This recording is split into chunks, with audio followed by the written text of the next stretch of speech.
What's up, everyone? Welcome back to another episode of the Heel Hookers podcast, episode 69. We saved it special just for this event. It just felt right. You know what I mean? It's really funny because that podcast, I was so goddamn tired during it, and then I thought about it later. I'm just like, why did we do that? I was like, that was such a dumb, stupid idea. I was like, I was so tired. Yeah, I know. I was so tired. I thought of it, and then everyone was just like, yeah, go with it. I thought about it later, but I don't know. I just thought it was funny. I mean, I thought it was funny. The delivery maybe was lacking the funny, but like, I don't know. Mm-hmm. Like I said, I was tired that day. Maybe you're just not funny. I needed my bedtime nap. You know what I mean? No, I think Kitty has a point. Hey, I hit you all with a pretty good one a little bit not too long ago. You know what I mean? It's pretty good. I don't remember. Brian Ortega? Oh. I mean, yeah, that was pretty good. I got him sometimes. But either way, let's go. Before we get started into all the good shit, like and subscribe. As always, it helps out. Drop a comment. Let's go. It's finally here, though. I was saying to Kate before, remember how so long ago when they brought out the fucking seasonal press conference and had everyone for like the main event of these pay-per-views coming up, and we're just like, why are we doing this? It's so far out. And now we're already here. First UFC pay-per-view of the year, UFC 297, coming at you, Toronto, Canada, I believe? Yep. I know it's Canada. Yep, it's in Toronto. We got a 12-fight card, capped off with main event, UFC middleweight championship on the line. Sean Strickland looking to get that first title defense in against Dricus du Plessis. And it's just so funny because, like, I don't know, this time last year, like, if you were just like, oh, Strickland versus Dricus for a title fight, no one would have given a fuck. Like, there's nothing to it. You know what I mean? Bro, someone would have looked at you and been like, oh, That's so you're happening. a fucking casual. Like, that's exactly what would have happened. No one would have taken that seriously. Just Strickland, his 2023, just going on that 3-fight run, capping the title against Izzy. You know, it just absolutely amazing. I just still can't believe we're here at this point where it's Strickland du Plessis for the title, with Strickland coming in as the champ. It, like, I don't know, like, obviously it was a giant upset, you know what I mean? Like, when it happened and everything, like, no one expected it. But it's like, I feel like, you know, just especially having hindsight 2020 and just, like, looking back on it, it's because, like, Izzy is real good at drawing people into his game. Like, he fights them in terms that they don't want to. But I feel like Izzy's general game and how he, like, goes about fighting, it just played into Strickland's game. You know what I mean? Like, it was just one of those things where, like, fucking Woodley Usman, you know what I mean? How, like, he just backs himself up on the cage and then Usman just easily takes advantage of that. And it's like, oh, yeah, like, it just makes more sense, like, afterwards. And I do kind of feel like that is just one of those scenarios. I agree with that, but I also think it's partially on Eugene Behrman. Because him as a coach is very much like we need to stay because he is even said he's like, no, we need to stay tactical, and it's like, yeah, I think Izzy does need to. There needs to be points where Izzy doesn't listen to Eugene, where it's just like, no, you obviously felt like you were clearly losing. Everyone saw you were clearly losing. Yeah, go for the home run. Like, right, like show out. What's worse? Let it go. Yeah, like what could have been? What was the worst that happened? You get dropped again? Yeah. Oh no. You know, maybe he just didn't want him getting knocked out, looking for the big thing. You know what I mean? Like, it's. I mean, yes, but at the same time, it's like it's not like either way you're taking the loss. And the thing is, if he went for the big thing, he could have probably gotten something going. Like he needed something to start his momentum at that point. Because at that point, he's fighting off the back foot, and he's fighting. It was much like Calvin Kattar versus like Max Holloway, where Max is just pushing him back, and it's just like, yeah, he gets a couple shots, but he's not landing anything effective. Yeah. Not yet. Just absolutely just the best performance Strickland could have had, you know, just a fantastic night for him. And just, with that, because going into it, it was just supposed to be quick, easy title defense for Izzy, get back on track after regaining his title, and let's get this fucking Dricus fight going. And, you know, Strickland gets it. we end up here with Dricus fight, and because even with it going into fucking like Abu Dhabi, it's just like, oh, like Hamza versus fucking Usman, like winner's gonna get a title shot. You know what I mean? It was like even up to that, it was still like Dricus wasn't thought of gonna be the #1 contender because Izzy wasn't the champ anymore. You know, like just all these wacky ass fucking situations. And we get to these two motherfuckers, and then obviously we all know what happened with them in the press conference, and then at fucking 296 again to the fucking little brawl in the crowd, whole little fun stuff. You know, UFC absolutely disgusted by it, but we'll show it on every broadcast up until the fight. Strickland saying if Dricus brings up his childhood trauma again, he's gonna stab him at the press conference. Yeah, actually, as soon as he got to Canada, bought a knife. This man, bro. The type of American he is, he probably needs that to just feel safe and natural. You know what I mean? Like, true. Probably, but it's just, oh my god. But yeah, the actual fight though, it's just such a hard one because it would just be nice for Strickland to just not be just like a transitional champion. You know what I mean? Like he just gets the belt, has his moment, loses it right away. But I just can't help but to think that's what's going to happen. Yeah. I kind of just feel like Drake is just going to go out there and beat him up eventually. You know what I mean? Like Sean might be able to hold it together for a little bit because he's super defensively sound. But I don't know. I just see Dricus being able to beat him and kind of easily. Yeah, because I don't know, even with like Sean doesn't use his grappling at all. But it's like I wonder how much of that really is like a factor of like the motorcycle accident, because like he even brought it up like just in this media day how like he's missing fucking parts of his leg still, like his shit isn't fully together. It's like every time you see him doing like takedown defense and like that kind of stuff, it's like always arm framing and like, you know, he just his legs are never the fucking mobile thing, like he's not sprawling out crazy, you know, like it's like you can tell that his game is very built around like that struggle that he's had.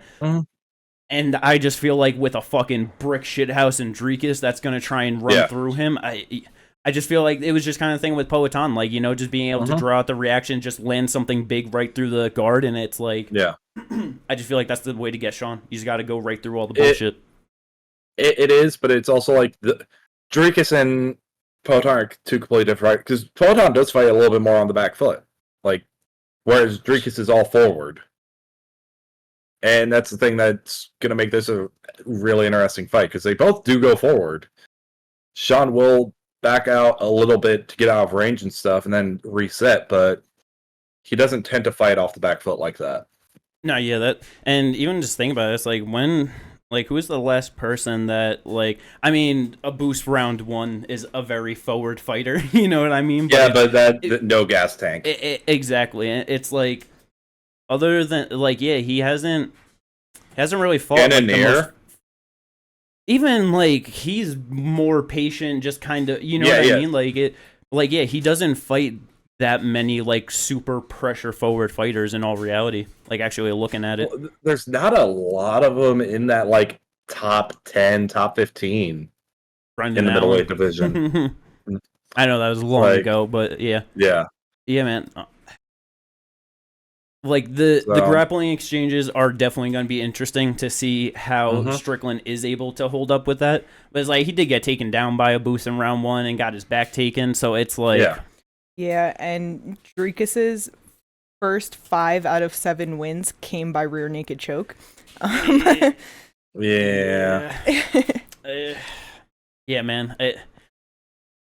Because I don't think their size is too different, right? 6'1", 76-inch reach for Dricus, and 6'1", 76 for Sean. Actually, same exact. That's crazy. Same height, same reach. Very different body types. Very different body builds. Yeah. I don't know. But it's like, because, you know, even with Strickland not having like height, reach advantage or whatever, it's like didn't have those things in the Izzy fight. You know, I mean, like still very different fights. You know what I mean? But it'll. Who do you think backs up first? You think Strickland's the one that's going to get put on the back foot? If I had to take yes, but that's because Strickland does try to counter a lot as well. if anyone's going to back up, it is going to be Strickland. But that's the thing. I can see like Dricus coming in and getting clipped by something too, like off the back foot. Like, yeah, but I'm not saying I'm not saying knocked out or anything. I'm just saying like he get clipped, get hurt, and then potentially lead to something. But I'm not gonna sit here like you guys know I'm. If I'm gonna be honest, I just don't see that happening. Like I know he hurt Izzy and dropped him. I know he knocked out a boost, but that just is different. But it's like that was exhaustion that he dropped to. You know what I mean? Like, it's just the knockouts don't really come often with him. You know what I mean? And I don't know. It's kind of hard to see him like finishing Dricus. Honestly, I don't know. I mean, if he is gonna finish him, it's gonna be round 4, round 5. It's gonna be Dricus gets exhausted. And that's the thing. I know he got the nose surgery, but it's like, who the fuck knows what like that actually equates to having extra cardio in the cage? You know what I mean? Like, because with the Whitaker fight, it's like obviously it only goes into the second round. Like he wasn't tired at all, but it's like he was still doing his mouth breathing like because of it. You know what I mean? Like I'm sure it's something that you definitely have to work towards getting used to. Like he got the surgery right before the fight, so now that it's been some time, maybe he's actually worked on controlling his breathing through his nose now that he can. Yeah. That's true. No, it's all going to depend because as far as I know, the latest he's ever gone is against Brad Tavares. That was all 3, right? And that was all 3. Yeah. And then right after that goes to the third round. Washed Darren Till goes to life and death with old Derek Brunson. Yeah, and then beats Robert Whitaker. Brunson, he still got some fucking thunder on that left hand in the first round when he goes for it. You know what I mean? Like, you gotta give him that. But yeah, I don't know. I get. Yeah, it's just hard seeing just like what Dricus is gonna bring in there. Just Strickland being able to survive past 3 rounds, honestly. No, I get that. I get what you guys are saying. Like, I'm not saying that he will finish him in the 4th or 5th. I'm just saying if he does get a finish, it's gonna be in the 4th or 5th. No, yeah, this is definitely a good point. Because the thing is, like, what happens if he just like does what he did against Darren Till? He throws 80 shots when he's up against the cage. The fight doesn't fucking get stopped. Now he's gassing out just because he is throwing so much because he is trying to get a finish. No, that's definitely possible.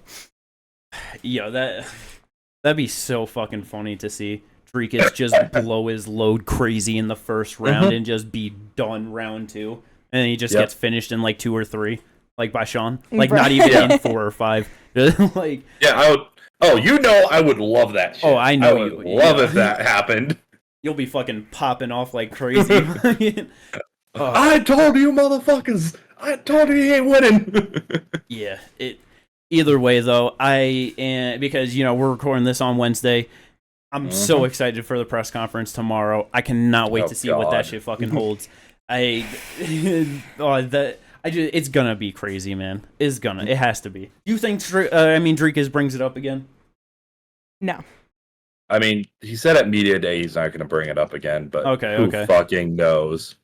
Because it would just be kind of funny if, like, he does bring it up and then Sean tries to stab him. Yeah, but, like, the video that you showed me of, like, the dude jumping over the judge's fucking, like, the table. He's just flying at him with the knife. Just gotta have a whole bunch. Oh, man. That'd be good scenes. You know what I mean? I actually think that UFC is gonna put, like, actual security right behind Data or John Ack, whoever's doing the press conference. You think they pat him down when he enters the building for the press conference? Maybe. 100%. Just like, yo, we're not letting you go up there with a knife. We're not letting this happen. Although I still feel like he'll get in. You want to know what will happen? Nope. He's going to hand off to Chris Curtis. And Curtis will give it back. That can happen. Curtis would hold it for him. You're probably right. These two are like best fucking friends. Of course he's gonna hold the knife for him. Yeah. You would hold the knife for Bird. But whoever ends up getting the win. Me and Kay were talking about it a little bit before. But I want to know what you think, Ginger. What do you think is most likely for the winner's first title defense? Izzy Paulo or Khamzat. And this is obviously if Paulo beats Whitaker. Yes. Well, yeah, obviously Paulo would have to. And then also, who'd you say? Brendan and Khamzat? No, just Izzy, Paulo, Khamzat. Okay, Izzy, Paulo, Khamzat. Okay. I could see Izzy. You think Paulo, if Sean wins, like they run back Izzy, like UFC 300? It all like depends. Just, you know what I mean? Yeah. If that happens, maybe. It just all depends on who wins and stuff, you know? I mean, Izzy has reason to fight both of them. Yeah. I'd be so upset if Sean wins and they go back to Izzy. Like, that's dog shit, man. I wouldn't. That's stupid. I agree with that. Paul's not beating Whitaker, so that doesn't matter. We'll see. And Yo, you said Dricus wasn't beating him either. Look how that turned out. Beat the dog shit out of him, and now he's fighting for an undisputed title. Paul is on the same path. That never happened. Anyway. First stage denial. He's still there. He'll never get over it. Oh yeah, no. I refuse to give Dricus his flowers. Crazy. And then I don't see Khamzat next at all. Like, he needs to fight someone else. And Dana said it was a one's contender fight. He should fight someone else. But, Dana said that, but here's the thing. He loves Khamzat, man. If Paulo does somehow beat Whitaker, I feel like at this point, Paulo's a bigger star and can draw more than Khamzat. Maybe. But I feel like the biggest factor, like, to me, is going to be whoever's ready for 300. Yeah. And if, like, obviously, if whoever wins this fight, if they're ready to go 300, like that, When's Paulo fighting Whitaker again? February, so that ain't happening 300. No. Yeah. Izzy could fight at 300 just because he hasn't fought. And then Chimaev right now is teasing he's on 300. Is he? Yeah. I haven't seen anything, but he be talking. He also said he's getting the next title shot. Hey, UFC's in a crazy spot with a whole lot of people in divisions, and it's like... That's why I thought you said Brendan, because if he beats Marvin, he's on a, 5-fight, 6-fight winning streak? April, brother. I know, but... And you think he's getting a title shot off of beating fucking the angry Italian? Nah. Come on, man. Him and Strickland have beef. Who knows? Look what Jared just did to him not too long ago, and fucking, where's he at? He was gonna fight fucking Nasruddin. Or, right? No, it was... He was gonna fight someone. Yeah, I forget. Dolidze. Roman. That's what it was. Yeah. Come on. Ain't happening. Jared's almost 40. I still rather see him in a title shot over a lot of people. I love Jared Cannonier. Big fan. No, yeah. Either way, though, main event, it should be a great fight. I'm definitely very excited. Mm-hmm. Wait to see how all that shit plays out. Let's fucking go. The co-main event. I know this is everyone's most hyped fight on the card, right? Yeah, dog. Yeah, so I've just been seeing so many people talk shit about this fight from all over the place, and it's just like... Including Myra Bueno Silva. This is the most deserving fight for the vacant bantamweight championship on the female side. Yeah. No doubt about it. Raquel Pennington, 5-fight win streak, I believe, heading into this. Just double check that. 1, 2, 3, 4, 5, 6-fight winning streak. Or no, sorry, 5-fight winning streak. I missed one.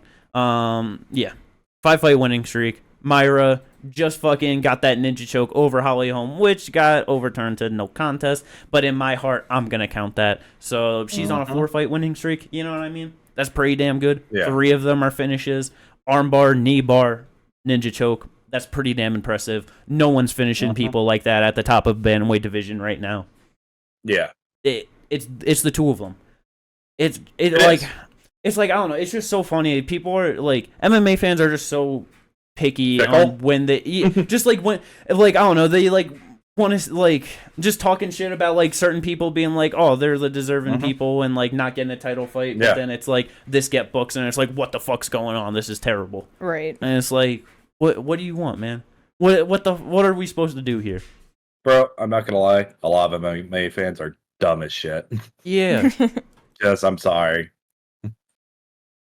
They just are. This is 100%. You're right. This is the most deserving out of everyone in the top 5 right now, because the other ones are Juliana Pena, who's hurt. Raquel, number 2. I don't know. Fuck her, man. I don't know. Fuck Pena anyway. She annoys me. Yeah, for real. I mean, I'm not Marc speaking Silva. that, like, it's not like I'm just some outsider saying that. And then it goes to Ketlin Vieira and Irene Aldana. Yeah. It's them. It's those two. One thing that is kind of interesting looking that I did not realize, Rocky is actually an inch taller with an inch reach advantage. 5'7" with a 67.5-inch reach. In my head, thinking about it, I would have assumed that Myra was taller and longer than her. But I don't know. I guess it kind of makes sense. Myra having fought at 125 before moving up to bantamweight. Yeah. Yeah. I personally don't see this fight going past 2 rounds, and I think Myra walks out with an undisputed title and a fantastic submission on her record once again. Yeah. Yeah.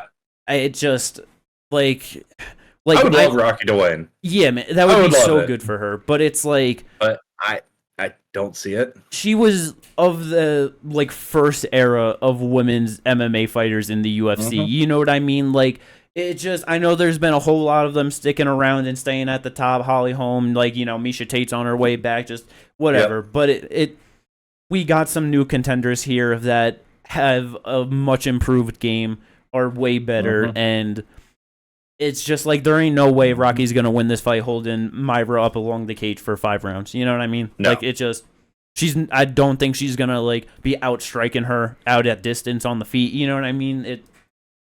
And if they fucking lock up, exactly. This should be Myra's win all night long. Yeah. Oh yeah, 100%. I mean, shit. Not counting the no contest as that win with the ninja choke, being 6-2 and 1.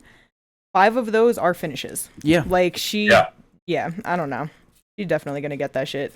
Yeah, man. Like she's just a fucking solid ass fighter. She's 32 years old and fucking right in the middle of her prime. Like it's just her time, man. Yeah. Right, Rocky 35 now. Yeah, exactly. Which is also just crazy. Yeah, saying that she's of that older era and only 35 still. You know what I mean? Like, just been able to hang around. But it's she got the guillotine over Macy Chiasson, but Macy ain't that great, man. It's also she had to make 135 probably for that fight too. If she did make weight, she's absolutely depleted. You know what I mean? Pretty sure she did make weight. She did not. Damn it. Well, there you go. She struggled with the weight cut. It was hard. She wasn't her that night. You know what I mean? But yeah, decisions over Marion Renault, Panny Kianzad, Aspen Ladd, and then split Ketlin Vieira. Hold on, I have to go back to that. You missed weight for 145. She missed weight for 145. She was 148 and a half. 140. Yes. Because I was like, wait a second. I read that in my head and I was like, yeah, that's right. And I was like, hold the fuck on. Did that say featherweight? And it does. She wasn't herself that night. She should be in the PFL at 155 fighting Larissa Pacheco. What can I say? Yeah. But yeah, man. Let's go fucking Myra Bueno Silva. I don't see Rocky getting it done. I don't either. I would love it, but unless she's able to hold her for 3 rounds and then Myra's tired somehow and then she's able to hold her for 2 more rounds, you know? Yeah, I'm sorry, Ginger. I wouldn't love it. I would love for Myra to get that belt. I mean, I would like more for Myra to win, but if Rocky got it, there would just be that it's good for her. No, yeah, for sure. It's not like I'd be mad. No, I would just be damn. The last time she was in a title fight, she went back to her corner after the 4th round against Amanda Nunes, told her corner, "I'm done," and they said, "Get the fuck back out there." That's fucked up. Yeah, and then they sent her out there and she got finished that round. That is so fucked up. Yeah, it was such a terrible loss. It was brutal. So after all these years, if she's able to come back and it would just be awesome. Exactly. Yeah, for sure. But 15 and 8 it's the overall versus it's the 10-2 and 1 no contest. You know what I mean? 35-32. Obviously, it's just better if Myra wins. You can fucking run that division for a bit. Probably rack up some good title defenses. Yes. But yeah, it's a good fight. I'm definitely excited to see how that shakes out. Let's go. Maybe female bantamweight getting a little bit better. Maybe. Because, I mean, honestly, if Myra wins her versus Juliana, that would be a pretty hyped up fight. Like, that'll actually have some attention on it. You know what I mean? Yeah. Yeah. The only reason why the division isn't getting better is because all of the prospects that we see coming in that we're like, yo, they're good, this'll be fun, is at 125. And then the occasional 15er. But it's 125. Yep.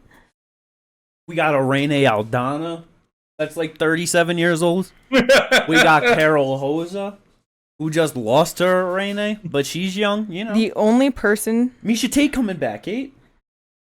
Like, there's Josiane Nunes, who's young and at number 14, so, like, she can make her way up. She's got some good power. She's she's on, like, you know, she's fun, she's on a good streak, but, like, what I'm saying is that that's one name. She got lose to Misha Tate. So...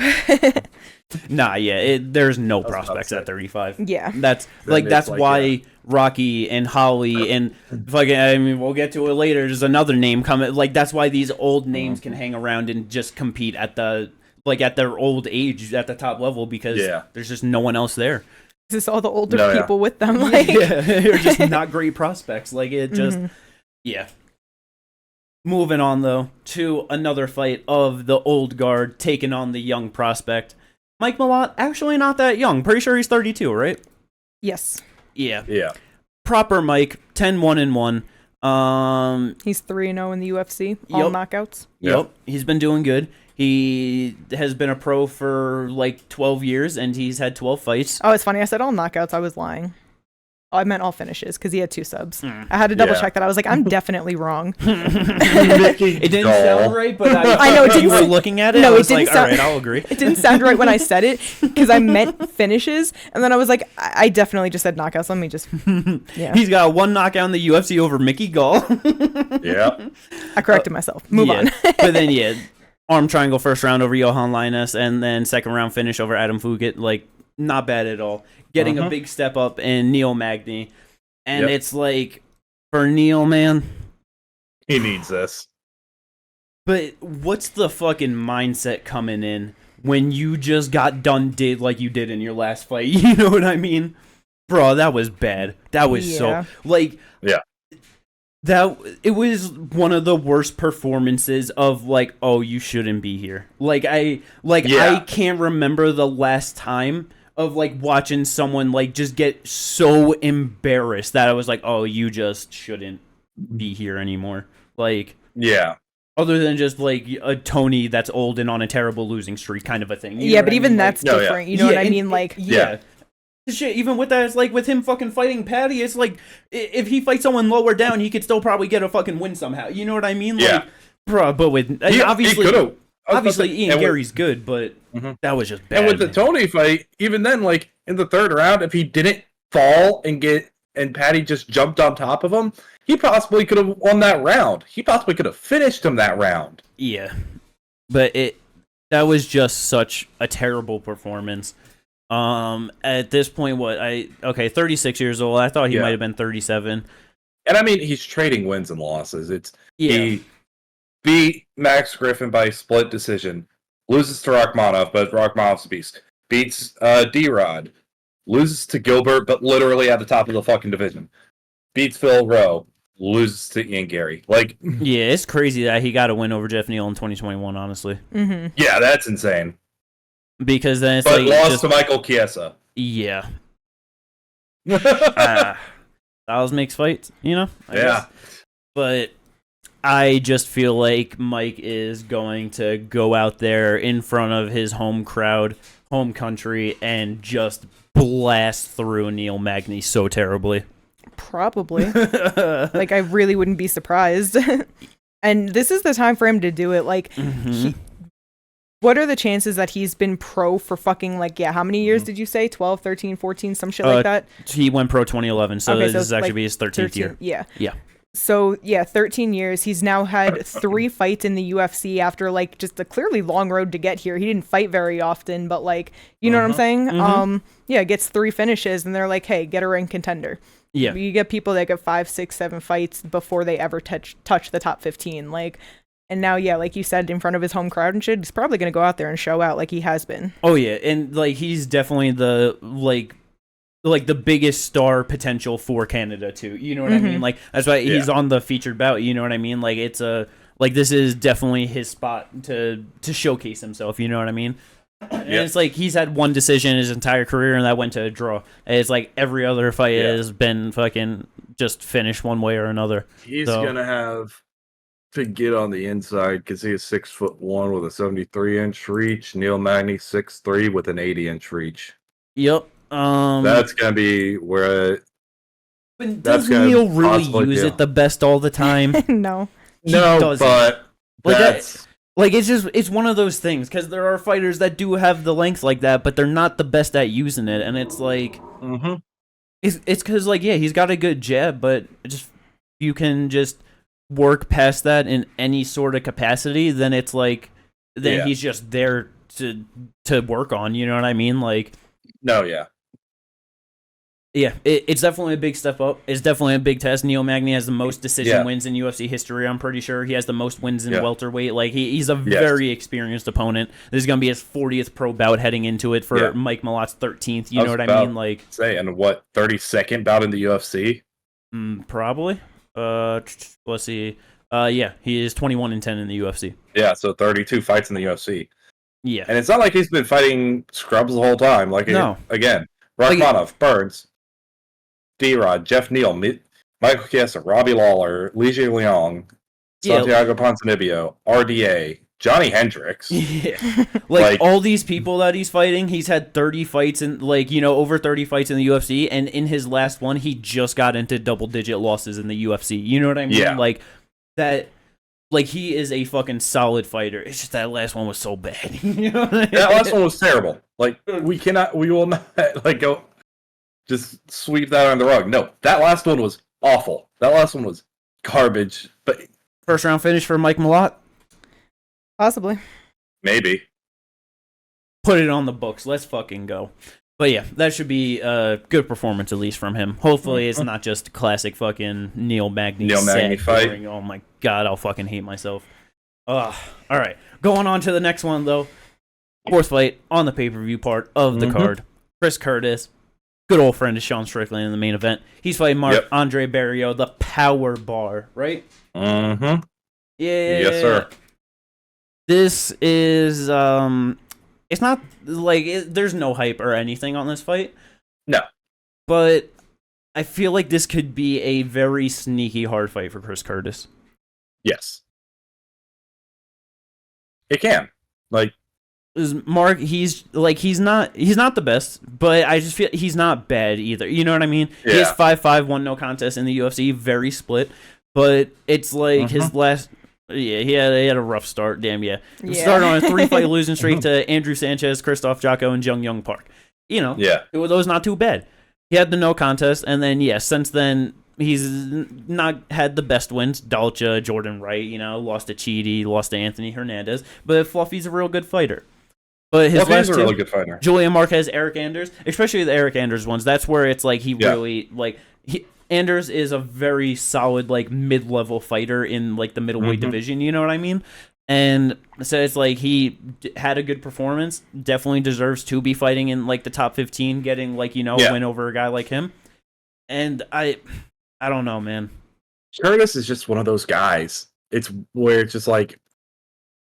He's also 36 years old at this point, too. I did not realize he was so old. Curtis? Yeah. Yeah. Just had such a bad last couple fights. It fucking sucks. Like the no contest with Nasruddin, that actual headbutt in the Kelvin fight, and then he ended up losing that fight. Like, it just sucks. Like definitely his win over Brendan Allen 2021. That was a great win. Like definitely aged very nice. But it's like since then Adolfo Vieira, Joaquin Buckley, like nowhere near that level that like Brendan Allen is at now. Yeah, and I mean.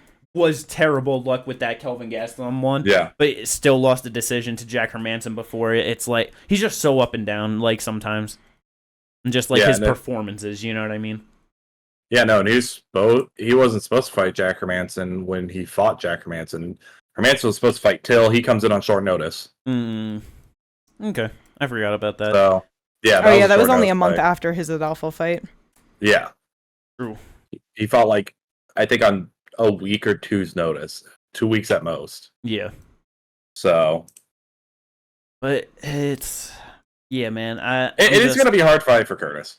Like, I wouldn't be surprised if Chris gets, like, a easy, solid win, you know what I mean? Just able to, like, maybe even, like, gets a finish or whatever. But I don't know. I got a feeling that Barriault just might get it done over him. I just got a sneaky feeling, possible. You know what I mean? Just one of them things.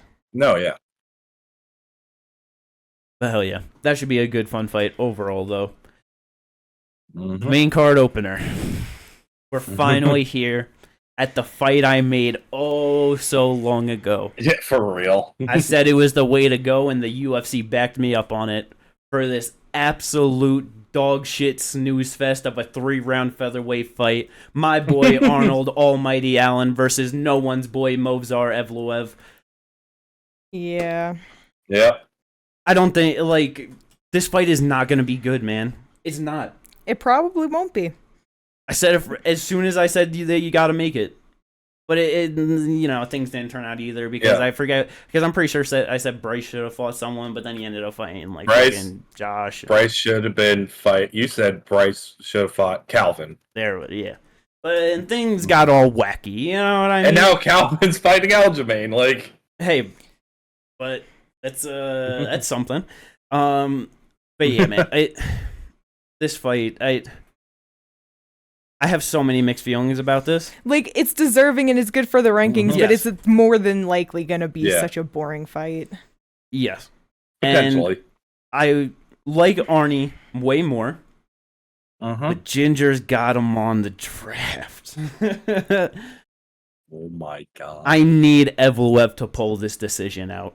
You know what I mean? I just need it. I'm sure he can. No. I'm sorry, Ginger. It just has to happen. I mean, 2 decision kings. Who's going to get it? He lost the decision to Max. But that's fucking Max. Like, no, I know. But that's what I'm saying. Like, you know, it was Max. One. He lost the decision one time to Marcin someone on Cage Warriors. So he can lose to that man. If he can lose to that man, a decade ago, he can lose to Movsar. He just lost his last fight. Oh my god. Holloway. Evolev. We're saying names. You know, like what the fuck? Max has lost many times before. Evolev never has. We are stating facts. And it's like, he is a solid fighter. Yes. But yeah, probably just won't be too exciting. I just think Arnold pulls it out. He probably does. Arnie does probably win. Yeah. He's definitely the much more threatening striker out of the two of them. He doesn't have bad grappling at all, where it's like, if Movsar is able to, like, just drag him down and just, like, ragdoll or, like, just wet blanket him, I would be genuinely surprised. Same. I feel like it will probably be much more of jabs, leg kicks on the outside kind of a thing, and a lot of holding up on the cage and some knees to the thighs, little punch to the body, you know what I mean? I feel like it's going to be that kind of a win for him to, like, control Arnie to it. Yeah. Arnie, he's just very physical, but his hands are also not built for that physicality. So it's always entirely possible that he's just going to, like, throw a punch and just smack his shit up on fucking Evolev's head, and then he just can't fight the same for the rest of the fight. You know what I mean? He is just so injury prone. It is just not good. It's not good at all. Every fucking goddamn fight, win or lose, he's like he's breaking his hand or something. Yeah. Like, yeah. So it's like with that too, it's hard. But that is the main card. UFC 297 coming at you from Canada. The prelims, there's not too much on it. I hope Tapology has this wrong. The prelim main event should not be what it's set to. Why is Brad Katona, Garrett Armfield there? Get it the fuck out of there. Especially when Charles Jourdain and Sean Woodson is right underneath it. Exactly. Like, you have that right there. Why do you not want to just have a great fight leading into the pay-per-view? Like, what?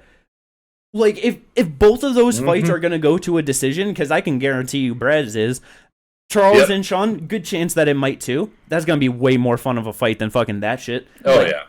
Way more. Charles Jourdain, who is starting to like put together his craft a little bit better. He's 28 years old now. It's definitely, yeah. I thought he was a little bit older, honestly. Yeah, no, same. But like Ricardo Ham, I thought he was gonna get just subbed and just lose that one badly. But he did not jump around and do all the shit that he like normally does to lose a fight. You know, he stayed grounded, choked him. It was great. I don't think he's going to stay grounded in this fight, though. I feel like there's going to be a lot of high flying, jumping around, flying knees, kicks, and shit. And it's going to be fun. Yeah, man. It's going to be a fun fight. Because Charles, he's just, such a fun fighter. His fucking, what was the Yeah, it was his fight with fucking Doohoo Choi. It was a long time ago, 2019. But that was just such a fun fight, man. That will always be one of the ones that stick out in my head of like, he just came in, just put it on a great performance. See, the one that sticks out in my head is the Andre fight, the one where he yells at him and Sparta kicks him at the end of the third round. That was a really good moment too, for sure. That was so good. Top tier moments for Charles Jourdain. And then Sean Woodson is just built different. Exactly. Literally built different. This dude at featherweight is 6'2" with a 78-inch reach. And toothpicks for legs. I love him so much because of it. Like I have never seen someone walk out to a fight and just so what the fuck, you know what I mean? Like just create a character as down to the tattoo on his stomach. No, for real. Yeah, it's great, man. He's such a fun fighter. 4-1-1 in the UFC. His one loss being third round submission to Julian Rosa. Not the worst. Juicy J is a tricky fighter. 4-fight unbeaten streak since, though. Got a win over Yusuf Zalal, very solid fighter, and Dennis Bazookia, who's coming in pretty good, too. Yeah, man, this could definitely be fight of the night, for sure. I have no doubts about that. 100%. Moving on, though, down the prelims, another great fight, another great Canadian fighter. Jillian Robertson, also only 28 years old, I believe. Yeah. Same with Charles Jourdain. Very nice. Just crazy 9-6 in the UFC. Like, yeah, not even 30. The Savage, deservedly so for a nickname. She is just always so much fun to watch. I love her grappling, always hunting for the submission. And that's what I think is going to make a great fight about this, because Polyana only wins by first round subs. Yes. So if Jillian makes it out of it, she's safe. But 2, I just think the grappling is going to be so much fun between the two of them. Yeah, man. 100%. That first round, that's going to be so much fun. You think fucking she's going to be able to pull an armbar out, Polyana Viana? Like, because Jillian is just, just so willing to go into shit that it's like... Has she ever been subbed in the UFC, though? Polyana? No, Julian. She does have an armbar loss to Mayra Bona Silva. Yes. You know? That's, Mayra is definitely better than Polyana. Yes. I can confirm that as a fact. Yes. But arm bars, you know what I mean? Maybe that's her kryptonite. Maybe that's her one weakness. A Brazilian trying to slap up an arm bar, you know? Who knows? I think it's going to be good fun, though. Yes. Very good. Yeah, I think it's going to be a fun one. The next one on the prelims that I know I'm definitely excited for. My motherfucking boy, Jimmy the Brick Flick, is back. That's the only reason why he's excited. Yeah, because who cares about Malcolm Gordon? You know what I mean? Like, maybe Canadian fucking fans or something. I don't care. Jimmy the fucking Brick Flick came out in the UFC and hit a flying triangle in his UFC debut. Enough fucking said. Put all the hype on the guy. And then proceeded to get finished in his next 2 fights. It doesn't fucking matter. He's a former drug addict that turned his life around and is hitting flying triangle chokes in the UFC. You know what I mean? No, yeah, it's cool. It's awesome. Cool. Yo, don't just say it like that. You know what I mean? You gotta... Awesome. Not cool. It's cool. That's some bullshit. But it's fine because we also have Malcolm Gordon, who was finished in his last 2 fights as well. Jimmy's getting it done. He got armbarred by Makayev, and he missed weight against Jake Hadley and still got finished in the first round. Yeah. Hook to the body. I remember that shit. That was dirty. Like, that was so clean. Yeah, man. Jimmy ain't great. He's not. But neither is Malcolm Gordon. Yep. And Jimmy's just got a nice spot in my heart, so I hope that he gets that done. Let's fucking go. Jimmy only 1-2 in the UFC. Malcolm 2-4, you know? Same ratio. Yeah. Who breaks the streak? Let's fucking go. Well, it should be Jimmy, because at least if he wins, he's even. Because if Malcolm wins, he's not even. Very true. So there we go. Jimmy's getting it done. Opening up the prelims. Let's fucking go. That's going to wrap up all of the fights that we really care to talk about for UFC 297. They got a lot of Canadian fighters on it. It's just not the greatest fights, and it's, you know, it is what it is. But that is going to take us into some motherfucking fight news, because we got some things to talk about for sure. Of course, when we recorded last week, and just right afterwards, UFC is just like, let's hit you with the title fight for UFC 300, right? Yep. Every fucking time. Let's go! But, so obviously it's a motherfucking week old now, and by the time this comes out, it'll be even older. But Zhang Weili versus Yan Xiaonan, again, it's just annoying that people are so fucking mad about this getting booked. It's like, I don't know, like, that being announced as, like, the first title fight for 300, it's like, what, did they think that was going to be, like, the main event or something? Yeah, that's what I think people thought. But they're dumb. It's crazy. Yeah. That's such a, like, the only thing that I really have to, like, talk shit about this fight is that it's not taking place in China. That's, like... Yeah, but it's just that if it's not going to take place in the country that it's in, the biggest card is the best way to draw that in. Yes. 100%. This, you know. Yeah. So I understand it, but yeah. Either way, it should be a solid fight. Zhang Weili probably just gonna get another beautiful performance in a title defense, because if you're getting TKO'd ground and pound finish by Carla Esparza, Zhang is gonna kill you. Yeah. Yeah. That's Magnum. Let's fucking go. But with that, we got some more shit going on. UFC 300. Might as well just stick with it. Another title fight that was announced for it. The most recent fight for UFC 300 that got announced. Ain't a weight class title. The baddest motherfucker title is on the line. Justin Gaethje, I knew it was happening, versus motherfucking Maxi boy, Max Bless Holloway, moving up to 155 once again. Fuck. I was in denial. I kept making excuses as to why this wouldn't get booked and it shouldn't get booked. But here we are. I was too. And it's like, it's such a banger of a fight. It's amazing, but I don't want to see this. I know. It's just so hard, because it's like, yeah, as just a lover of Max and just such a fan of his, it's just like, yeah, I'm pretty good on seeing him take that sort of damage. You know what I mean? Like, I don't like really seeing that as much anymore. But to remove myself from all feelings of people, it's a great fight. Yeah, bro. Like, this is this fucking fight. Like, for anyone, for Gaethje to defend his BMF title against, who the fuck else could be? That too. Like, that's it. He already fought Dustin for it, so it's like you wouldn't do like an Oliveira, you know, like you could, but it's like, it's motherfucking Max, man.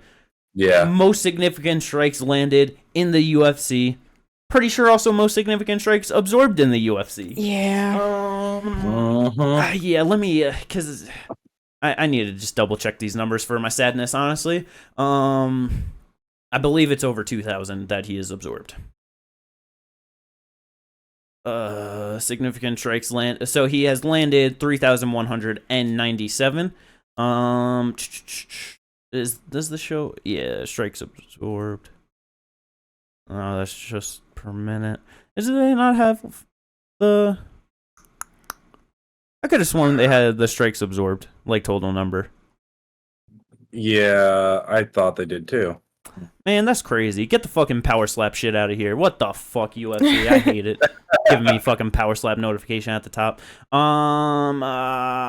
Either way, whatever. He has absorbed far too many strikes. I remember fucking 5 years ago or some shit, MMA On Point did like a fucking video of like statistically who has like the best chin in MMA, and number one came down to John Jones and Max Holloway. It was just whether you favored John Jones being a bigger guy fighting bigger people, so like more powerful punches, or Max in just the sheer numbers of punches he has absorbed. Like, you gotta remember, this man hasn't been dropped. Nope. And it's like, honestly, too, like, I don't know, like, I remember, like, watching his second fight with Dustin, and people were just like, oh, like, he was getting, like, rocked and hurt, like, I don't, like, he never really, like, he never got hit with a... one. Like, he never, I don't ever remember seeing him being, like, oh, like, you know, stumbling, like, hurt like that. Like, he's never even been, like, you know, just very damaged like that. It's like, he has taken some of the craziest shots from the craziest punchers that have been available to him. Like, his fucking resume is just absolutely ridiculous. And yeah, man. It's such a hard one. It's such a hard one. The fucking leg kicks. I mean, that's like an interesting thing, though, because Yair kicked his leg about fucking 85 times, and he only broke his foot to pieces. Watching him land those leg kicks, and I'm just like, oh, Max is done. Like, he's just absolutely fucked. And then, and then afterwards, Yair's just getting carried out. Like, I kicked him too much. Yeah. Ain't that some shit? Them fucking Hawaiians are built different, man. Like, I fucking love Max. Yeah. That's the thing is, like, I'm just scared. I don't want to see this man fucking... I don't want to see his chin get cracked. I don't want it to be the time, you know? Yeah. It's like, if he is... Like, yeah, if his chin doesn't get cracked, and this goes 5 rounds, fight of the year, right? Like, It's already written. It's written in stone. Yeah. Gaethje's chin has been cracked, so I mean, if Holloway could put enough on it, and so he could potentially. Oh, I was just gonna say that. Sorry, you can finish. Just because it's 5 rounds, and just because like Gaethje gets a lot more exhausted than I think Holloway does. For sure, 100%. Yeah, definitely. I just feel like, I don't know, Max ain't been really finishing people like that, and I mean, he finished the Korean Zombie, but that was a different form of like taking damage and older, you know? I just see him beating him to a decision, honestly. Like, I'm not sure that he'll get the knockout over Gaethje, and I just super hope that Gaethje don't even get a knockdown on him. Yeah. If anything, it'd be more like a TKO situation, I feel like. Yeah, he's not like sleeping him. No, I wasn't thinking that at all. Because it's also like, by the time he fights, it will have been 8 months since his last fight. How long has he had the thought of moving up to 55? How long has this been in the talks and planning behind it? I mean, he has been talking about it for a few months at least himself. Yeah, but so it's just like, how much time has he really had to kind of bulk into a 50, you know? Because that's the thing. If, like, I will say it now, if at any point, like, Max leading up to this fight, if he says that he is basically doing the same shit that he did with the Dustin fight, where he's not changing his shit, he's just cutting less weight. I don't know if he gets finished. I can't, like, 100% confirm that. He will get absolutely destroyed in this fight. I have no doubt about that in my mind. I will say that now. Like, I am very confident in that. He has to, like, bulk up meaningfully in some sort of way for him to be able to compete with Justin Gaethje. Yes. It is what it is. Like, absolutely. Because, you know, it's just like, we're saying, like, you know, obviously he wasn't, like, hurt terribly, like, against Dustin. It's like, I was 5 years ago at this point. But especially by the time they fight, because I'm pretty sure it was April of 2019 as well. So, like, almost 5 years close to the day. He has taken so much damage since then.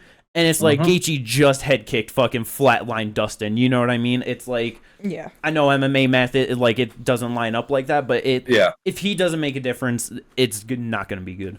Oh, yeah. 100%. I agree with that. Yeah, no, like, it's rough. It's gonna be a rough fight to watch. I feel it is, because Max likes it to get fat and happy afterwards. So if he just gets fat and happy because he's eating cupcakes and shit like that, and then just decides to cut less, it's like, bro, what? Yeah, like you said, like what actual mass, what actual muscle and power are you adding to being 55 right now? Like, right? You can't just have the extra 10 pounds. Yeah, because it's like he's on the taller side for 45, but he's not like that tall. He doesn't have long reach for 45, and he doesn't have the fucking weight or like the physique on him. Like, right. If you're not changing that and you're going up to 55, I know Gaethje has always been a guy like, I don't cut a lot of weight. Like, you know what I mean? He's on the smaller end of 55, but that dude gets like a motherfucking Mack truck, man. Like, yeah, he's got bricks in these things, man. Like, fuck. Yeah. So if Max does it good and his chin don't get cracked, this shit's 5 rounds of fucking absolute glory, you know. But it could also just very not be that. So that's what's scary. Yeah, 100%. Other fights though that have been announced for UFC 300: Deiveson Figueiredo, former flyweight champ, taking on former bantamweight champ Cody Garbrandt. It was booked once before in 2020. I believe that would have been at 125 pounds at that point, which we saw how Cody did at that. Fighting Kai, absolutely horrible. Should have never done that. And he's fucking talked after like, I could do it again. No, you fucking get the fuck out of here, bro. Stop. Terrible. I mean, it wasn't as bad as TJ, I'll say, you know, but still not great. But yeah, man, this is such a hard fight for Cody. It's like you got 2 solid wins underneath you. Very solid wins. Why are you jumping right back into the top 10 against a guy that just absolutely destroyed Rob Font when he got easily pieced up by Rob over 5 rounds? Yeah, exactly, because I don't know, man. I just think it's so fucking dumb because prior to getting these 2 solid wins, the 2 losses before that were Kai and Rob Font. Like, you just lost to dude he beat, and this is who you're going to. Before that, he beat Rafael Sansao, but then was on a 3-fight getting knocked out streak. Yeah. In those 2 fights that he lost, Rob and Kai, like Kai knocked him out. It's just, I don't know. Moving up like that far against Deiveson, I feel like Davison's just going to fuck him up. Probably. Same. Probably. And it's like, with especially just how good his counter-striking looked against Rob Font. Yeah. Cody is definitely the more of the athlete like than Rob Font, so his entries can 100%. Be a bit slicker, a bit harder to time, a bit harder to read. But it's like cut different angles and all that. Yeah. As soon as Deiveson gets a beat on him, though, he'll put him to sleep. Like, he can. He'll every time he touched Rob, he was fucking getting hurt. Times Cody coming in, night. Yeah, no, exactly. Like it's just a silly. It's not going to be good for him. Like it just, no, it is because it's just like, dude, you're gonna get hurt. You're gonna get knocked out. Like, there's no way. You're like, oh my god, it's such a bad fight. Yeah. But sorry, you can go. Oh no, go on. I was gonna say, but on the flip side, if he is able to get a win over Deiveson Figueiredo, that dude's 1 fight away from getting a title shot. Yes. It is what it is. I was saying it to Kate because if he beats Deiveson, win or lose, there's a good chance, like, depending on how like Merab Henry goes, like win or lose, he's probably gonna fight Henry. And if he beats Henry, now you're there. You know what I mean? Like that's I feel like that'll be the way the UFC tries to book him in older former champs to get him up the rankings. The easiest path to a title shot. Oh yeah. Is it like, you know, anyone else between there, it's a much harder 2-fight path, like no matter how you want to slice it. Yeah. Like fucking Cheeto. You know what I mean? Like I was about to say Corey. Oh god. If you were to fight Corey. Yeah. So that should be a fun fight though, as long as that lasts. Last fight that did get announced for UFC 300.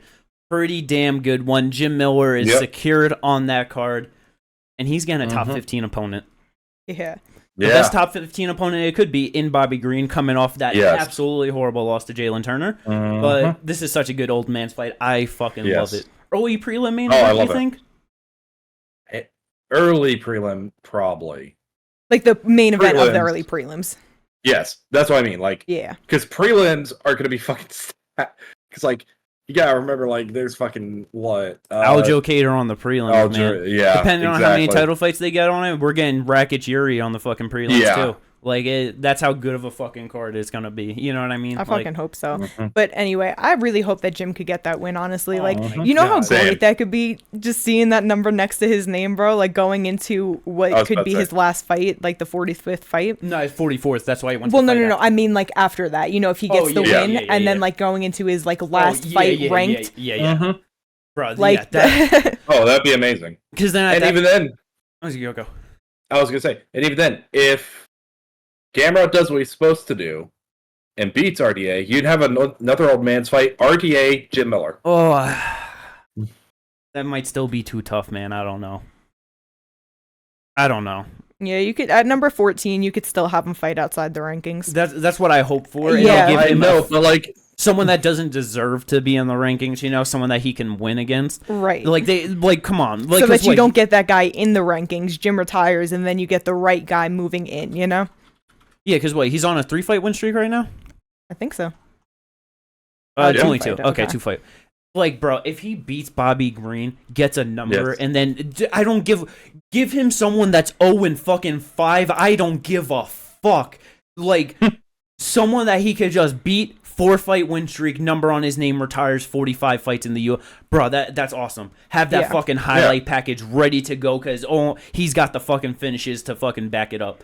You know what I mean? Like, make us cry like he did with Robbie Lawler. You know what I mean? Like, they gotta do it. They gotta set that up right. That'd be fucking great. That'd be so good. Yeah. That's a tough ass fight, though. I don't even know if he beats Bobby Green, honestly. He got beat up and, like, touched up by fucking Benitez. You know what I mean? I know. Yeah. Bobby could sleep him early. I would not be surprised. Yeah, I just hope that doesn't happen. We're talking he wins. Yes. Let's fucking go. But we still got a whole bunch of good shit that did get announced. PFL versus Bellator championship card finally got announced February 24th in Saudi Arabia. Oh my goodness. This shit is honest.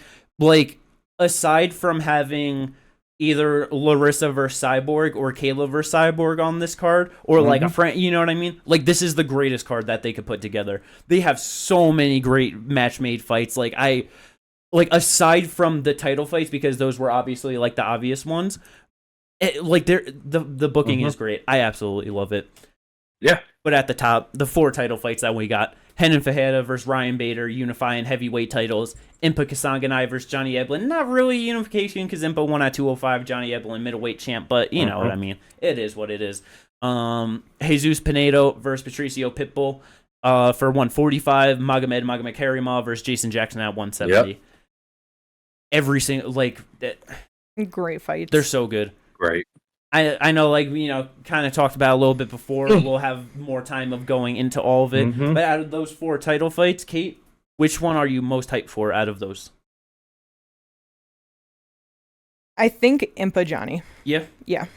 I mean, like, I know we were talking about it a little bit, but it's like Johnny is obviously just a solid fucking fighter, 14-0. We've seen how Impa has grown since, like, being in the UFC, and I think that this will be, like, really solid to show where he is at, because, you know, beating PFL guys, just like whoever it was that he's beating, it's like, if he can get a win over Johnny Eblen, that just really like secures the fact that he's doing better. He's a good fighter. He's solid, like beating his fucking undefeated, just, you know what I mean? I don't know. It would be so good for him. But either way, I'm sorry. Like, it just sucks that, like, the majority of the MMA community will just be like, yeah, Johnny Eblen sucks. Like, he fucking lost to Impa. Like, it just sucks that that's how it's gonna be. But in reality, it's like, no. But, like, you know, but yeah, continue with, like, it's just a quick thought. No, but yeah, fuck them. I'll still be happy because it just, you know what I'm saying? Yeah. Like, I don't know. It's good for awesome. Fucking him. Yeah, winning the PFL championship and then just, like, unifying that belt and winning again, it's just good for him. Yeah. But either way, I just think it's going to be a good fight. Hell yeah. Oh, yeah.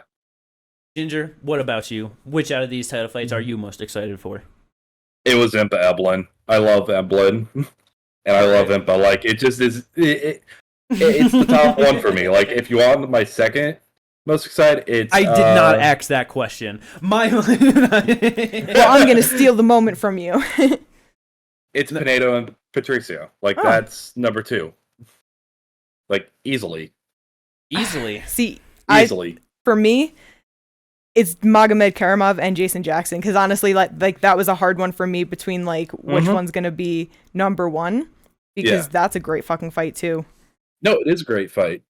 With I have the Pinedo and Patricio is just because The Pinedo's on. Yeah, exactly. Like, and the thing is, like, we know how good Magomed Karimov is. Yeah. Jason Jackson just got that title, and with Jesus Pinedo fighting Pitbull, who's the greatest 145 champion in Bellator history, like, that is such a good fight. And if he can win that, and win that in spectacular fashion, it really shows where he's at. Yeah, that's so big, man. That'll definitely be so big for him. For me, though, honestly, I don't think it's going to be the best fight out of all of them. But Renan Ferreira and Ryan Bader, hear me out. Don't fucking laugh right away, okay? I know why. Go on. It's because I have been saying it forever that we need the heavyweight championship unifications. And this is the first fucking step. Because whoever wins, now you got PFL, you got Bellator. And now Francis comes in, and he beats the dog shit out of whoever gets that. And now 3 major organizations, Francis is fucking unifying in MMA. Yeah. That's just for me, like, the biggest storyline that can come from all these fights, you know what I mean? So, like, I'm just very excited for that. It has nothing to do with any of these guys. It's all about Francis, baby. 2024, let's fucking go. He's going to be 2-1 in boxing, and he's going 1-0 in MMA. Let's fucking go. Yeah, fighter of the year. Right? Nah, he might be next year. This year. You know what I meant. Henan's so much fucking bigger than him. It's fucking hilarious. I know. I mean, because, like, bro, Renan, unless Ryan just, like, blast doubles him right away and, like, he just gets taken down, like, he should just knock Ryan's head into the fucking bleachers. Like, that's crazy. Yeah, 6'8", 85-inch reach to 6'2", 74. Yeah. 11-inch reach advantage. And Ryan, like, Bader, 40 years old now. Yup. Renan 35, I believe. Or 34. 34. 34. Like, every single advantage he has on his side, you know, like that. Just, that's gonna be such fucking craziness. But some of the other fights that are also on the card, great matchmaking, like I said earlier. Vadim Nemkov versus Bruno Capoloza at heavyweight. Great fight for Vadim to take in his first heavyweight fight on, like, that. Yeah. Very solid. That's gonna be interesting. I mean, this fight probably would have been a lot better 8 years ago, but we're getting it in 2024. Thiago Santos versus Yoel Romero. Let's fucking go. Yeah, it's so funny. I don't know what to expect from this. Probably, like, whatever people think they're going to get is not going to be that. You know what I mean? Yeah. It's going to be some sort of wackiness, but it's just 2 big names, so it's good for PFL, you know? Last fight on the main card. Absolutely great fight. Clay Collard versus AJ McKee Jr. I've been saying it. I don't think AJ at 155 is the greatest, especially compared to him at 145. I think Clay Collard might box him the fuck up for 3 rounds. That would be awesome to see. I would fucking love that. I would love it. And on the prelims, they got some pretty good fights. Biagio Ali Walsh making his pro debut finally, so that should be allegedly. Cool. Hey, he's doing it, all right? He's got it. His last one was supposed to be his pro debut. I'll believe it when he walks into the cage and it says pro debut. Hey, we got Gabriel Braga. He's back after losing to Jesus Pinedo, fighting Aaron Pico. That's a very solid fight. That's a fun fight. That's so good, man. Oh my god. It'd be nice. Pico gets the win. Jesus Pinedo gets the win, and then we get them matched up. That'd be the best. I'd love that. Yeah, I would love that. It's set up like so fucking good, man. Clarissa Shields, she's back in MMA against Kelsey DeSantis, who's 1-2. Hooray! Right? Sure. Yep. And then we got 2 other fights on the card. I got no idea who they are, so but same. Very, very solid PFL card for their return in their debut in 2024, I should say. I wonder if it was a deal with Saudi Arabia, because the 2 people on the they're Saudi fighters. Are Saudi fighters. I wonder if that was part of their deal. Probably. I wouldn't be surprised. That first one's neither would I. Damn, I didn't even realize that. Don't tell Ginger. Amateur bout. But that really fucking good. Very excited for that. One thing that does suck with Saudi though, UFC, they were supposed to have that event on March 2nd. Yes. No longer happening on that date, getting pushed to June. So 99% chance we're getting Islam defending his title against the winner of Charles Arman on that card, main event. Yes. So that'll be cool, though. But yeah, they just... I fucking seen that Don Davis was talking mad shit fucking about, like, the quality of the card and that. Yeah, it's like, you can't bring that to Saudi. Like, he's not wrong. Yeah. What do you mean? That was why they moved it. Because Saudi Arabia did say, bring us a better card. Yeah, yeah. Like, that... Like, with the fucking string of events that have been happening in Saudi, and especially throughout, like, that fucking week period, like, bruh, like, they're having fucking Tyson Fury versus Usyk, they're having that PFL Bellator card, they're having Joshua Ngannou. And then they were going to have Alex Perez and Muhammad Makayev headline a card there. Potentially headline a card there. We still didn't have the main event. Yeah, we did. But that's the thing. They couldn't even pull one together for it. Right. Like... No, yeah. Like, and you know, realistically, Saudi wanted Islam. So with Islam saying he'd be back in the summertime, I wonder if that's why they'll go there when he'll be back. Yep. Yeah. Makes all of the sense in the world. But yeah, so that sucks. I mean, it's really just funny, honestly. That's like... It is funny. It's like... Finally, the UFC's got to fucking compete. You know what I... Like, it's just... It's so nice to see. It's been so long since they had to fucking do shit. Like... Just the one time fucking last year where they ever, like, had to fucking compete or whatever, or were, like, they wanted to, was when fucking Francis fucking got, like, announced. And then... I forget all the... Like, was that when they announced Dustin? They announced a bunch... No, when the Francis shit happened, that's when they accidentally announced the Cyril John and Joe. Yes. Yeah, there you go. Yeah. It was actually like, what was it? It's damn near a year to the day. Yeah, it was a couple of days ago. I saw a post. It was like, that was like about just crazy, man. Yeah. But like, they didn't have to do that shit all fucking last year at all. Other than that, and it's like, nah, they're gonna have to start doing that because people are making motherfucking moves. Yep. Other announcements to get to, though. We were supposed to get Brandon Moreno versus Amir Albazi in Mexico City. No longer happening. Amir Albazi's out. Let's go, motherfucking Raw Dog. Brandon Royval stepping in for the rematch. He said that the fucking flyweight BMF title should be on the line. You know, fucking man.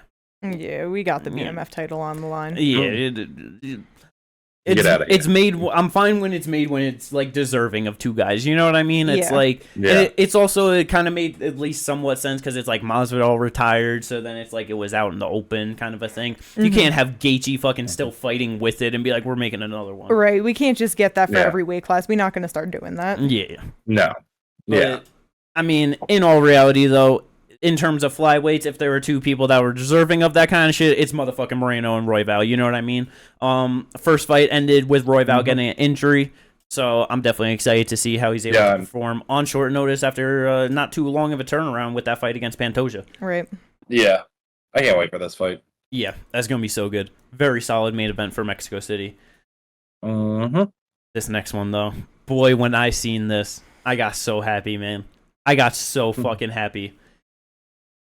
Because as I mentioned earlier, 135 is not the greatest division, you know, because we got some old people that have been hanging around, but someone that's coming back, motherfucking GDR, Jermaine Durandamy, is back for some reason.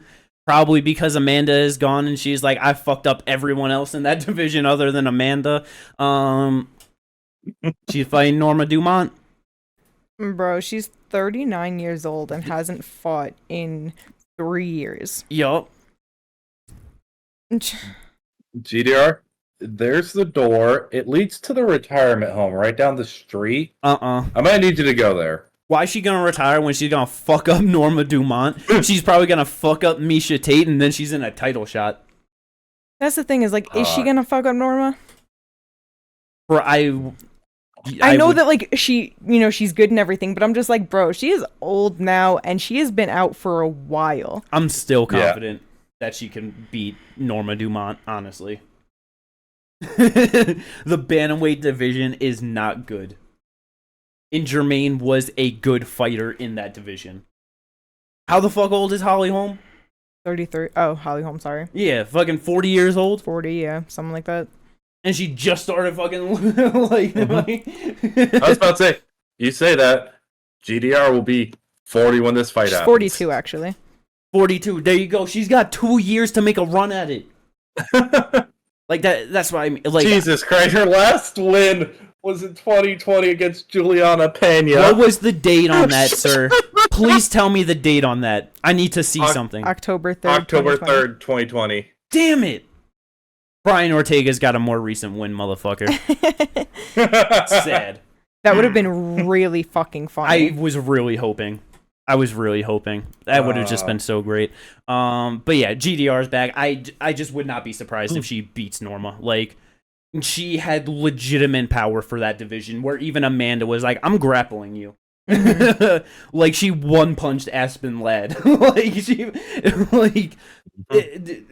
She can win. I'm excited for that. Let's fucking go. Another fight that got announced, though. Boy, were me and Kate so fucking happy when this shit got dropped. Main event, Sean Brady versus Vicente Luque. Thank the fucking Lord that Vicente is not fighting a very devastating striker in a fight like his second fight back after his fucking brain aneurysm. It's like, come on, man, you don't fucking need that. No. Because he was booked to fight fucking Ian Gary, and that was scary as fuck. Yep. But now it's Sean Brady, and I love that. Yes. Now he'll just get grappled up. Yeah, and like I really hope that happens. Like I hope he loses so that he further drops down so that he's not around all these scary strikers. Like, I don't want him here anymore. Yeah. And it's sad to say, but like, seriously, like at a certain point, like people's fucking injuries are life-threatening. Yeah. They just gotta be saved from themselves, you know what I mean? Like, it's just... But yeah, so definitely good that he got that. Fight that got moved to a main event, Apex... Main event. I mean, I guess it's fine. It's not going too long, more than likely anyway. Tai Tuivasa versus Marcin Tybura. Sure, you know. Yeah, it's deserving of Apex main event, I suppose. You got two guys in the top 10 of a division, so that's an Apex main event. Top 15. Aren't they both top 10? No, Tybura's 11. Yeah. Oh well. Same shit. It's heavyweight. He's in top 11. He could be number 6 either. You know, it's all the same. But yeah, so that should be all right. Another fight that got announced: Sung Woo Choi versus Morgan Charrier. He's finally back after his debut that was in France, I believe, on the Paris card. France, in September. That's what it was, September, right? His body kicks were vicious. That body kick fest was vicious. Yeah. Oh my god. Just folds him up and then just immediately doubles down on it, throws another one, and just it's over. Yeah, man. Looking like a good striking prospect coming in. Definitely excited to see what he could do. And Sung Woo Choi should be a very good fight. I'm definitely excited for that. This next one, though. Oh, when Kate fucking seen it pop up, the audible laughter was hilarious. Bruh, because it's so bad, but it's so funny. It's perfect. It's perfect heavyweight matchmaking. Muhammad Usman versus Chris Barnett. This is going to be some true heavyweight glory. True low-tier heavyweight glory. Yeah. It's going to be so bad, it's only enjoyable. You know what I mean? Like... Barnett by wheel kick. That'd be fucking amazing. That's why it's gonna be fun, is because Chris Barnett is fun for like the low tier heavyweights. Yeah. Yeah. Yeah, that would be awesome if he's able to just get some spectacular shit like that, just fucking something flying or spinning, and he just... Because otherwise it's just gonna be Usman just getting a boring decision. Just jabbing and holding his way to a 3-round victory. Yeah. Let's go. Yep. Top tier heavyweight prospects, right? Yeah. This next one, though, extremely sad news. It appears that Tatiana Suarez is just probably never going to fight for a UFC title and could very well end up being one of MMA's biggest what-ifs. Because she's out of her fight with Amanda Lemos, and in steps in Mackenzie Dern, which they just needed somebody. Yeah. That was that. They just needed fucking somebody. It just, it sucks for Tatiana because she says that it's just a minor injury and like she's going to be back soon. But it's like, even if it's minor to the point where you have to pull out of this one, which was booked for when? Yeah. I believe 298, if I'm not mistaken. Okay. So it wasn't too far away, but either way, it's just like, you know, you have to pull out for this one. Yeah, you come back for your next one, but it's like, is your body okay? Yeah. All the surgeries, all the injuries, just everything she's went, you know, I don't know, man. Very rough break. Like, yeah, just having that, it was like a 3.5, 4 year layoff or whatever. And like, yeah, just started to get a good couple wins in a row again. And yeah, just pulling out due to injury. It sucks. I mean, like, it could be cool. Like, if it is really just minor, she can come back this spring, get another win, but you know what I mean? Like, get her on like a card around 300 or because if like she's that. not out for long, then, you know, she definitely can still get the title. But if she keeps getting hurt, it's definitely going to be one of the biggest what ifs, like you said. Oh yeah, and it's just like being so injury prone. It's like if you're in a rough fight, like, you know what I mean? Because Zhang Weili ain't gonna be no easy fight for anyone, you know. So it's like she ended up just getting injured in that fight, going too hard. It just sucks, man. But yeah, last one though, unconfirmed bout as of right now. But if it does get confirmed, it's a pretty damn good fight. I'm excited for it. Paul Craig, he's back against Barriault.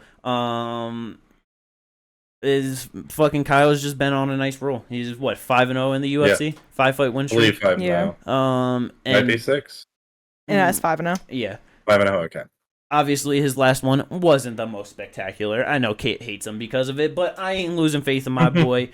Fighting out of the Fighting Nerds, very solid team, and I feel like he's probably gonna get it done over Paul Craig. Sadly, my other Scottish boy, you know what I mean? Entirely possible. Yeah, but it's Paul Craig. You never fucking know. It's gonna be some wacky. That's the thing. It's Paul Craig. Yeah. Like, he could sub him. That's really how he's gonna win. Is I feel like he can sub Kyle. If you get knocked out by Paul Craig, you should probably retire. Hey, Paul got the knockout, you know. Where? Didn't he like just knock somebody out? Yeah, didn't he finish Andre Muniz by TKO? I think so. That's who it was? TKO. That's not ground and KO. pound. All I'm saying. Hey, you got TKO by Paul Craig, you know what I mean? He did. Paul's got that fucking Scottish thunder in his hand. He's ready to unleash it. Man has 4 KO TKO wins. That's very solid. 1 in the UFC. Hey, he got that over Andre Muniz. It's a top 15 guy, you know what I mean? Kaio, top 15 guy. The numbers are there for him to do it technically, again. He has that over Jamal Hill. Technically. Yeah, and there you go. Shogun tapped from strikes, so that does count as a submission, though. I'm just saying that it came from strikes. He's got the fucking Scottish thunder in his hands, man. He's ready to unleash him in 2024. I'm telling you. He's gonna, whatever you're saying. He's probably gonna lose to fucking Kaio. Probably. It's entirely possible. But yeah, other than that, that's gonna wrap up all of the fight news, all of the good fight stuff to talk about this week. I hope everyone enjoyed this one. It was a pretty good one. There's a lot of good shit to talk about. If you did enjoy it, like and subscribe. Maybe check out mine and Ginger's Twitch content. You know, we got the links in the description down below. And we'll catch you after this glorious pay-per-view to wrap everything all up for you. Peace.